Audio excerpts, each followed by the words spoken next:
Abraham se leva de bon matin pour aller au lieu où il s'était tenu. J'ai pris des années pour obéir à Dieu. J'ai du retard dans ma vie car j'ai pas obéi à Dieu dès le matin. Dès le matin. On n'obéit pas à Dieu le soir. On n'obéit pas à Dieu à midi. On obéit à Dieu le matin. Si j'avais obéi depuis longtemps, je serais très très loin. Quand je vois ce que Dieu a fait en 9 ans et le travail que j'ai fait en 11 ans, l'écart, c'est toute une autre église, un autre ministère. Le secret n'était pas dans l'énergie. Je donnais toute ma force. Ce n'était pas dans la prédication. Je prêchais comme toujours. C'était dans l'obéissance le matin. Nous aimons Abraham. Abraham avait un secret. Il obéissait à Dieu le matin. L'un des grands secrets de la vie d'Abraham, c'est le matin. Le matin. Le matin. La Bible dit, Abraham se leva de bon matin pour aller au lieu où il s'était tenu en présence de l'Éternel. Vous devez établir un rendez-vous avec Dieu chaque matin. Vous devez dire à Dieu, moi c'est à 4 heures, moi c'est à 5 heures. Tu ne peux pas te réveiller devant ton téléphone. Tu ne peux pas te réveiller devant ta télévision. Tu dois te réveiller devant Dieu. Apprenez à offrir à Dieu vos matins. Cherchez-le de le matin au lieu du rendez-vous. Ça peut être un lieu, une chaise où tu pries, une chambre où tu pries, un bureau où tu pries. Mais un amoureux de Dieu a toujours un lieu de rencontre. Quand les gens s'aiment, ils ont toujours un endroit où ils se rencontrent. Un restaurant, sous un arbre, devant la maison. Il y a toujours un lieu. Où rencontres-tu ton Dieu? Si c'est à l'église, tu es un religieux. Les religieux ne rencontrent Dieu qu'à l'église. Mais les hommes spirituels, avant l'église, tous ces gens qui bombardent le monde et qui créent des guerres dans le monde entier. Faites très attention. Obéissez à temps. Vous savez, mes frères et sœurs, lorsqu'une maladie est au début, on peut la soigner très tôt. Mais si tu la laisses grandir, tu peux vivre une amputation.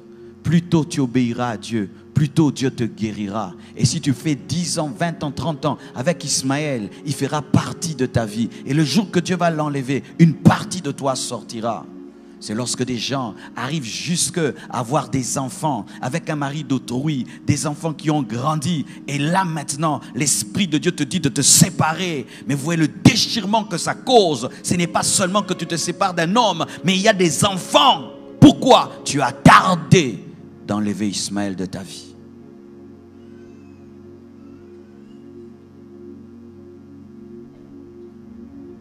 Écoutez, c'est bien. Dire qu'on a bien prêché dans la convention, c'est bien.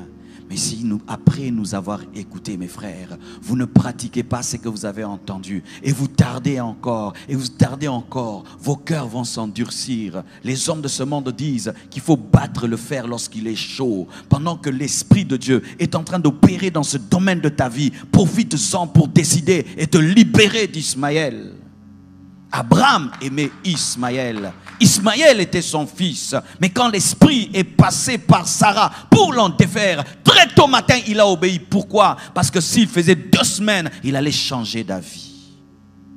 Je ne sais pas si ça t'arrive. Des fois, pour faire une chose, il faut vite la faire. Car si tu tardes, le diable va te parler et tu vas trouver des arguments pour rester dans un mal pendant 2 semaines. Et puis 2 semaines, ça fait 1 mois, 1 année, 2 ans, 3 ans. Et tu te retrouves à ta mort. Tu n'as jamais abandonné Ismaël.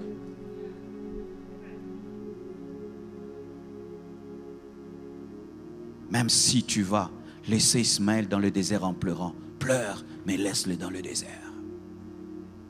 Même si tu vas te séparer de cette fille en pleurant, pleure, mais laisse-la dans le désert. Même si tu vas sortir de cette relation en pleurant, pleure, mais laisse ça dans le désert. Parce que Jésus ne vient pas par Ismaël, Jésus vient par Isaac. Jésus vient par Isaac. La promesse n'est pas faite à Ismaël, elle est faite à Isaac. Et tu es en train de t'attacher à ce qui ne t'engendrera rien du tout. Certains même, vous êtes dans des églises qui sont des Ismaël.